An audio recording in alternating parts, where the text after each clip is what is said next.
Hello दोस्तों, नमस्कार। आपके अपने यूट्यूब चैनल एनालिसिस क्लास में स्वागत है। दोस्तों, आज की इस क्लास में BBMKU UG semester 5 economics honours DSE paper 1, ठीक है। DSE पेपर 1 में आप लोग अपना matrix and operations research in economics, ठीक है।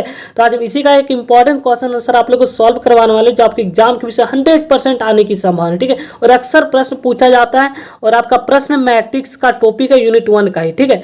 और फाइंड करना है मैट्रिक्स ऑफ इक्वेशन, ठीक है। मैट्रिक्स का इक्वेशन फाइंड करना है आपको। हम पिछले वर्ष का क्वेश्चन पेपर दिखाते हैं किस टाइम में प्रश्न पूछे जाते हैं। कभी कभार देख सकते हैं यहाँ पे क्वेश्चन क्या है कि solve the following equation by matrix inversion, ठीक है। और यहाँ पे आप लोगों को x plus Y plus Z का वैल्यू इक्वल टू 6 है, 2x plus 5y plus 5z equal to 27 है, 2x प्लस 5y प्लस शायद यहाँ पे 11z है इक्वल टू 45 है, ठीक है। अब यहाँ पे कभी कभार क्या करता, अक्सर यही होता है कि यहाँ पे x के जगह x1 दे दिया जाता है और y के जगह x2 दे दिया जाता है और z के जगह x3 दिया जाता है। कोई दिक्कत नहीं, लेकिन जो बनाने का तरीका और कंसेप्ट बिल्कुल सेम रहने वाले, कोई बदलाव नहीं होने वाला है। सिर्फ यहाँ पे क्या x y z है, तो अक्सर प्रश्न पूछा जाता है x1 को मान लिया जाता है, x2 को लिया जाता है और x3 को लिया जाता है, कि यहाँ पे कभी कभार जो x y z लिया जाता है।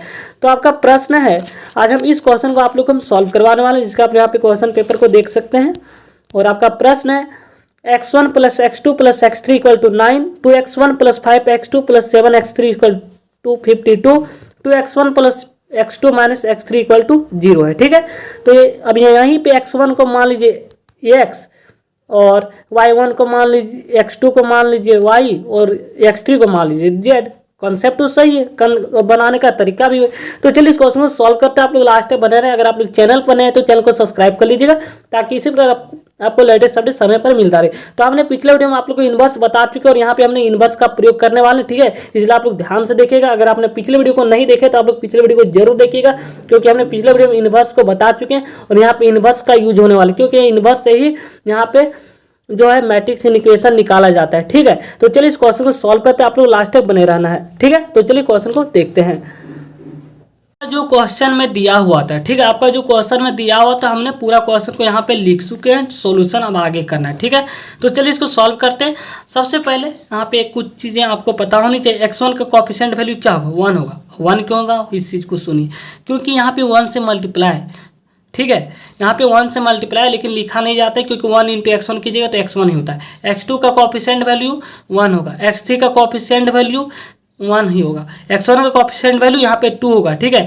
अगर यहाँ पे माइनस, देखिए x3 का कोएफिशिएंट वैल्यू आपसे पूछा जाए तो यहाँ पे -1 होगा, क्योंकि यहाँ पे माइनस है इसलिए -1 होगा। अगर यहाँ पे हम 1 क्यों बोले, क्योंकि 1 मतलब होता है +1, प्लस को लिखा नहीं जाता है, यहाँ पे अपने आप शो करता है, ठीक है। तो कोएफिशिएंट वैल्यू आपको समझ में आ गया होगा। तो सबसे पहले लिखेंगे इन मैट्रिक्स इक्वेशन, क्योंकि हम फाइंड करें मैट्रिक्स इक्वेशन, ठीक है।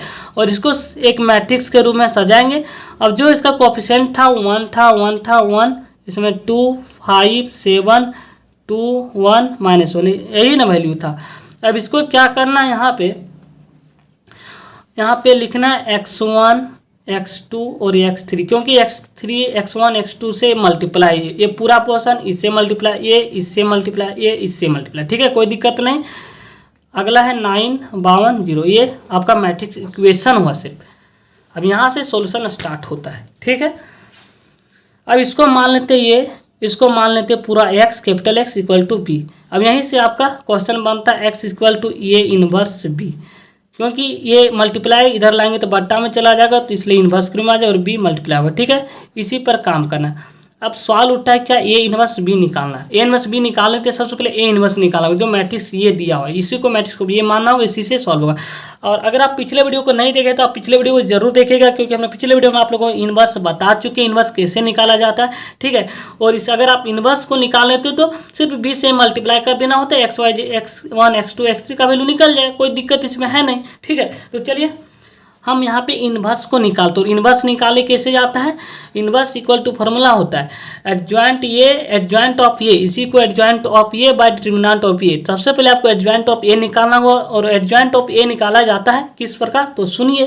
तो एडजॉइंट ऑफ ए निकाला जाता है, ये आपका मैट्रिक्स का कोफैक्टर निकालेंगे, और जब इसको एक मैट्रिक्स के रूप में सजाने के बाद उसको हम पलट देंगे, रो को कॉलम और कॉलम को रो को कर देंगे, तो इसे ट्रांसपोज ऑफ मैट्रिक्स कहा जाता है, इसे एडजॉइंट ऑफ मैट्रिक्स कहा जाता है। ठीक है, और डिटर्मिनेंट ऑफ ये निकालना होगा और इसे डिवाइड करने से आपका ए इनवर्स निकल जाएगा। ठीक है, तो चलिए सबसे पहले ए इनवर्स निकालते। ए इनवर्स निकालने के लिए सबसे पहले चाहिए आपको डिटर्मिनेंट ऑफ ये। ठीक है, तो डिटर्मिनेंट ऑफ ये निकाल लेते हैं। आपका जो मैट्रिक्स का फॉर्म है 1 1 1 2 5 7 2 1 -1। ठीक है, अब यहाँ पे डिटर्मिनेंट सॉल्व करने के लिए क्या तरीके होते हैं। अगर 2/2 के रूप में होता, ये 2 ऑर्डर 2 का रहता, यानी कि 2 3 4 ये मैट्रिक्स का ऑर्डर 2 × 2 के फॉर्म में होता, तो हम डिटर्मिनेंट क्या करते थे, क्रॉस मल्टीप्लिकेशन करके निकाल लेते। लेकिन यहाँ पे 3 × 3 के ऑर्डर के फॉर्म में, इसलिए आपको क्या करना है, किसी भी एक रो और एक कॉलम लेकर चलना हो, किसी एक रो या किसी एक कॉलम को। हम यहाँ रो को लेते हैं क्योंकि 1 से मल्टीप्लाई करने में ईजी होता है। ठीक है, तो सबसे पहले किसी भी डिटर्मिनेंट सॉल्व करने के लिए यहाँ पे साइन दिया जाता है। आपको यहाँ पे नहीं लिखना, लेकिन आपको हम समझाने के लिए लिख रहे हैं।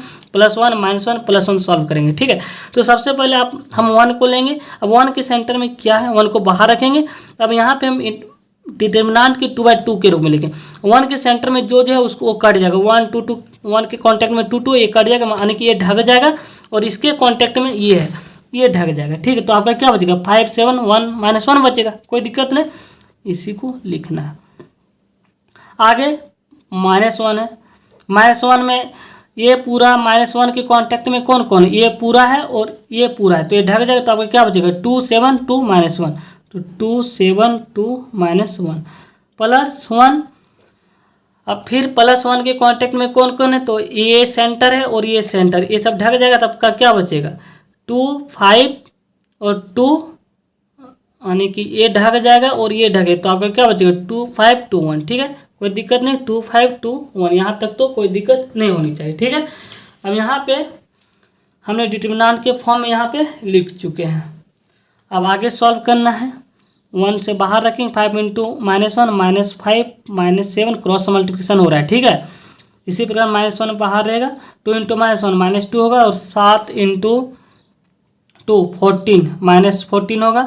ठीक है, +1 2 × 1 2 -10 5। ठीक है, कोई दिक्कत नहीं, तो 7 और 5 12 -12, और यहाँ पे -14 और -2 -16 -16 प्लस यहाँ पे प्लस इंटू माइनस हो जाएगा, देखिएगा 2 - 10 कीजिएगा, क्या होगा -8, और -8 तो प्लस इंटू -8 होगा। ठीक है, तो यहाँ पे -12 और -8 -20 और -20 में +16, तो कितना बचेगा, तो यहाँ पे -4 बचेगा, जो कि 0 के बराबर नहीं, यानी कि नॉन सिंगुलर। ये लिख लेना आपको। ठीक है, ये लिखना जरूरी है, क्योंकि नॉन सिंगुलर, अगर पॉजिटिव आता है कोई दिक्कत नहीं। तो चलिए इसको अब आगे सॉल्व करते हैं। यहाँ से हमने डिटर्मिनेंट का वैल्यू निकाल सकते हैं, -4 आया। ठीक है, अब निकाल एडजॉइंट, और एडजॉइंट निकालने के लिए क्या सबसे पहले निकालना होगा, कोफैक्टर। अब कोफैक्टर कैसे निकाला जाता है, इस चीज़ को चलिए देखते हैं। जैसा हमने कोफैक्टर कैसे निकाला जाता है, चलिए उस चीज़ को देखते हैं। तो आपका जो मैट्रिक्स जो फॉर्म में दिया होता है उस चीज़ को हमने लिख लिए। अगर आप ना चाहें तो ना भी लिख सकते हैं, बट आपके हम सुविधा के लिए लिख लें ताकि आपको समझने में आसानी हो। ठीक है, अब निकालना कोफैक्टर, तो लिखना होगा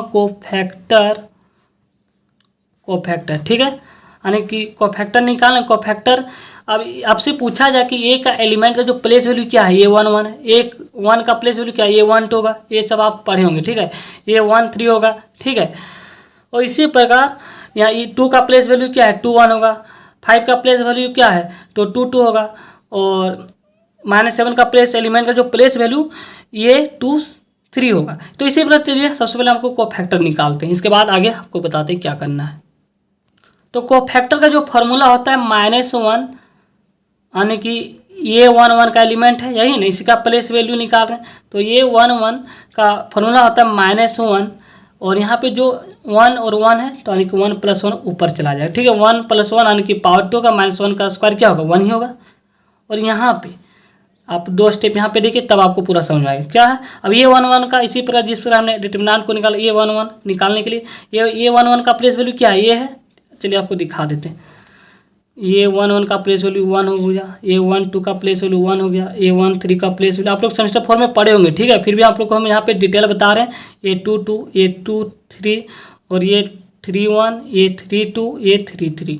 2 ये वो 11 12 13 21 22 23 31 32 23 ये है एलिमेंट का सभी का प्लेस वैल्यू। इसका हो गया 1 का 1 का 2 का प्लेस वैल्यू 8 1, ठीक है। अब ये 1 1, अब ये 1 1 ये है ना, तो 1 ये है। अब इसके सेंटर में कौन कौन है, तो ये है और ये है, तो ढक जाएगा। क्या बचेगा 5 - 7 1 - 1, इसी को डिटर्मिनेंट के रूप में लिखना और इसी प्रकार डिटर्मिनेंट के रूप में सॉल्व करना। तो 5 - 1 क्या होगा -5 और -7 × 1 -7। अब यहाँ पे ये आपको लोग को ब्रैकेट लिखना है। क्यों लिखना आपको आगे चलिए बताते हैं। -5 और -7 क्या होगा -12 होगा। अब क्या करना है, यहाँ पे एक कंसेप्ट है, ये है कि -1 का पर पावर 2 होता है, ठीक है। और -1 का पावर 2 क्या होगा 1 ही होगा, 1 से मल्टीप्लाई होगा, कोई फर्क नहीं पड़ने वाला। लेकिन आगे चल के चलिए देखते हैं इसका आगे यहाँ इसका यूज किया है, ठीक है। इसका तो ये 1 2, तो -1 पर पावर 1 + 2 होगा, 1 + 2 और ये 1 2 का प्लेस वैल्यू क्या है 1 ही होगा ये चीज़। और इसके सेंटर में ये ढक जाएगा और ये ढक जाएगा। क्या बचेगा 2 - 7 2 - 1, ठीक है। चलिए लिखते हैं 2 - 7 2 - 1। अब यहाँ पे क्रॉस मल्टीप्लिकेशन पहले करते 2 × -1 क्या होगा -2 होगा और -7 × 2 -14, तो क्या होगा -16। अब यहाँ पे ये चीज़ ध्यान देना है, यहाँ पे -1 का 1 + 2 यानी कि -1 का क्यू है और -1 का क्यू क्या होता है -1 होता है। तो यहाँ पे -1 से मल्टीप्लाई होगा और -1 से मल्टीप्लाई होने से क्या होता है प्लस हो जाता है। तो यहाँ पे सिर्फ प्लस लगाना। अब एक चीज़ आपको यहाँ इतना ध्यान नहीं देना, सिर्फ आप लोग यहाँ पे नेगेटिव पॉजिटिव लगाते जाना। कैसे, अगर एक यहाँ पे देखिएगा 1 1 + 2 2 क्या एक सम नंबर है, सम संख्या है। सम संख्या में पॉजिटिव लिखना होगा, पॉजिटिव 1 से मल्टीप्लाई करना। विषम संख्या रहेगा तो नेगेटिव से मल्टीप्लाई करना -1 से मल्टीप्लाई करना। इसी प्रकार चलिए आगे देखते हैं। ये 1 2 ये 1 3, तो -1 1 + 3, तो ये 1 3 का प्लेस वैल्यू 1 और 1 का इसके सेंटर में ये ढक जाएगा, ये ढक जाएगा। क्या बचेगा 2 5 2 1। इसको आप लोग सिर्फ ध्यान से देखिए, 2 बार प्रैक्टिस कीजिए, सब क्लियर हो जाएगा। तो 2 × 1 2 होगा और 5 × 2 10 होगा। अब यहाँ पे 2 - 10 क्या होगा -8। अब यहाँ पे ध्यान देना है, क्या ध्यान देना है, ये 1 3 यहाँ पे -1 पर पावर 1 + 4 यानी कि यहाँ सम संख्या में +1 से मल्टीप्लाई करना है।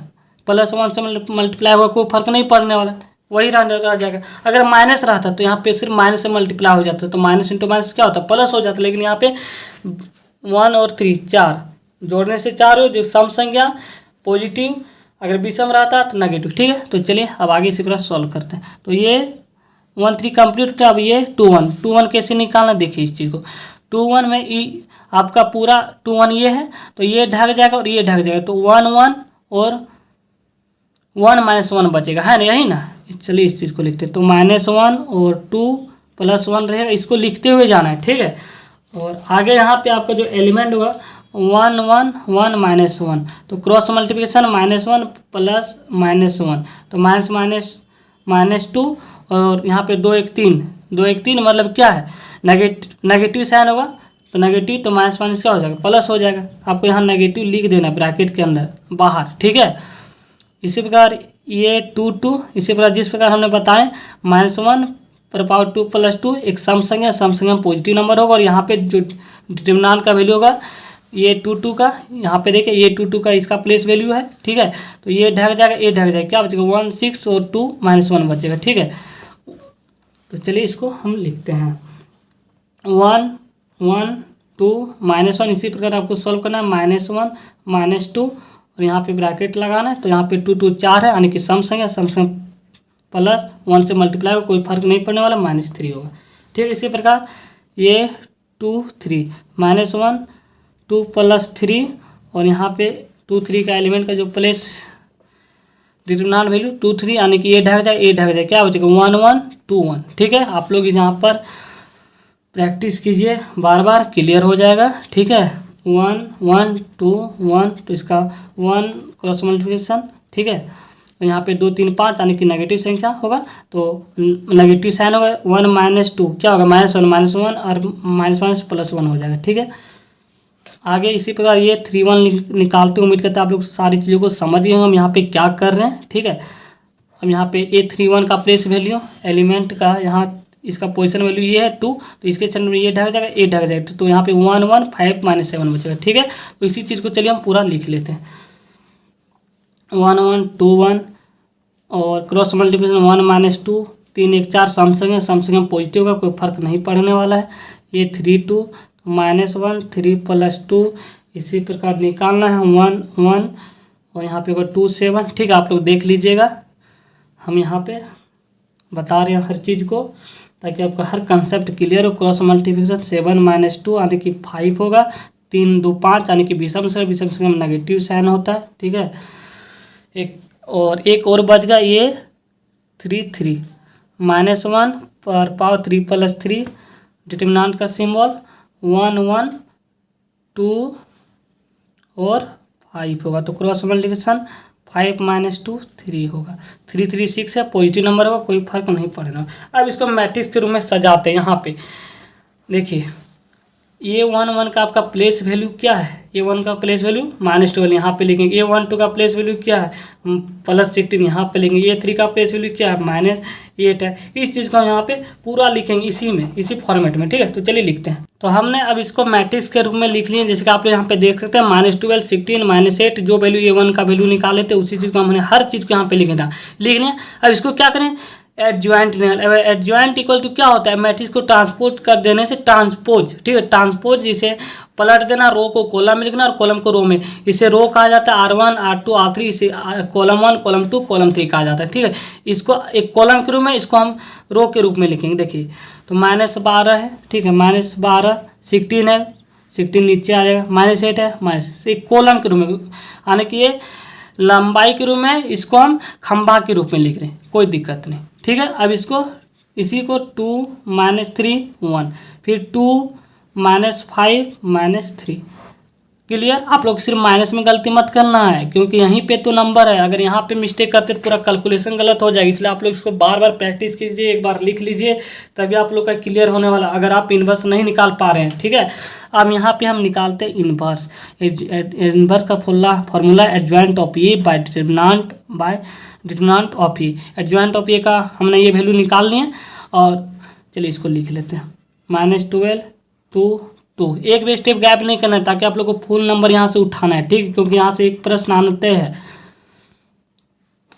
बाय डिटरमिनेंट का वैल्यू हमने कितना निकाले थे, तो चलिए डिटरमिनेंट की वैल्यू की ओर लेकर चलते हैं, जहाँ पर हमने -4 निकाले थे, आपको याद होगा। ठीक है, जो फर्स्ट बार में डिटरमिनेंट का वैल्यू जो निकालते थे, चलिए आप लोग को एक बार दिखा देते हैं उस चीज़। तो आप लोग यहाँ पे देख सकते हैं डिटरमिनेंट का वैल्यू -4 आया था। ठीक है, जो हमने फर्स्ट बार यहाँ पे से सॉल्व किया था, डिटरमिनेंट सबसे पहले निकाले, इसका वैल्यू आया -4, इसी -4 से डिवाइड देना है। ठीक है, तो चलिए देखते हैं। तो हमने इस रूप में लिख दिया, -4 से डिवाइड दे दिया। अब इसको क्या करें, ऊपर ले जाना है, तो ऊपर ले जाने के लिए लिख सकते हैं -1/4, कोई दिक्कत नहीं। -12 2 2 16 -3 -5 -8 1 -3। अब यहाँ तक तो कोई दिक्कत नहीं। अब आपका ए इनवर्स निकल चुका है। अब हम आ जाते इक्वेशन 1 में, जो हम माने थे शुरू में ही इन मैट्रिक्स इक्वेशन में x = a इनवर्स b। अब इसी वैल्यू में पुट करेंगे, आंसर आ जाएगा। तो चलिए सॉल्व करते हैं। x = a इनवर्स का वैल्यू निकाल चुके हैं, क्या था -1/4 को हम बाहर में रखेंगे, लास्ट में इसको कैलकुलेशन करेंगे। ठीक है, -12 2 2 16 -3 -5 और -8 1 -3। b का वैल्यू क्या था 9 52 और 0 था, जैसे कि आप लोगों को पता होगा। b का वैल्यू हमने जो आपका बाहर में था, ठीक है, उस चीज़ को हमने यहाँ पे क्लियर से लिख लिया। यह मल्टीप्लाई होगा। अब आगे क्या, इसको कैसे मल्टीप्लाई किया जाता है, तो ये पूरा पोर्शन को इससे मल्टीप्लाई नीचे से किया, -12 × 9 2 × -52 और 2 × 0, इसी प्रकार ये कंप्लीट होगा। तो चलिए इसको कर लेते हैं। 1/4 तो ये रहेगा बाहर में, -2 × 9 -12 × 9 क्या होगा, -108 होगा। फिर 2 × 52 104 होगा, प्लस 104 प्लस देना है, 2 × 0 0 ही होगा। फिर ये कंप्लीट हो गया एक स्टेप। नेक्स्ट 16 × 9 कितना होगा, 144 होगा। -3 × 52 कितना होगा, 5 3 × 6 5 3 15 -156 प्लस -5 × 0 तो -0 होगा। ठीक है, -8 × 9 -72। समझने की कोशिश कीजिएगा आप लोग। 1 × 52 तो +52 होगा, -3 × 0 0। हमने क्या किया, इस पूरा पोर्शन को इससे मल्टीप्लाई करें, फिर इस पूरा पोर्शन को इससे मल्टीप्लाई, इस पूरा पोर्शन ऊपर से नीचे करके, तो -12 × 9 ठीक है 108 हुआ, 2 × 52 104 हुआ, 2 × 0 ठीक है 0, -16 × 9 144, -3 × 52 156, -5 × 0, इसी प्रकार सॉल्व। अब यहाँ पे सॉल्व करना है तो 1/4 ये बाहर में है ही है, तो 1/4 से सबसे डिवाइड होगा तो -108 + 104 क्या होगा -4 होगा। -144 - 156 क्या होगा -12 होगा। -72 + 52 क्या होगा -20 होगा। अब क्या करना है, सबको डिवाइड दे देना -4 से, क्योंकि 1/4 से डिवाइड देना, तो -4 बट्टा -4 -12 बट्टा -4 -20 बट्टा -4। अब डिवाइड ना 4 का 4 4 3 12 4 5 20, तो आपका जो x का वैल्यू आ रहा है 1 3 और 5, ये आपका क्वेश्चन कंप्लीट होता है। तो आप इसको इस रूप में लिख सकते हैं, यहाँ कैपिटल X का वैल्यू आया है तो इसको आप लोग इस रूप में लिख सकते हैं x1, यहाँ पे x1 x2 और x3, ठीक है। और x1 का वैल्यू क्या 1, x2 का वैल्यू 3 और x3 का वैल्यू 5, ये हुआ कंप्लीट। इस प्रकार आप लोग सॉल्व कर सकते हैं। तो थैंक यू गाइस, मिलते हैं नेक्स्ट वीडियो में। आप लोग वीडियो को बार बार देखिए ताकि हर चीज़ को आप लोग अच्छी तरीके से समझ में आए। हमने हर चीज़ को बारीकी से बताने का प्रयास किया। तो थैंक यू गाइस, धन्यवाद।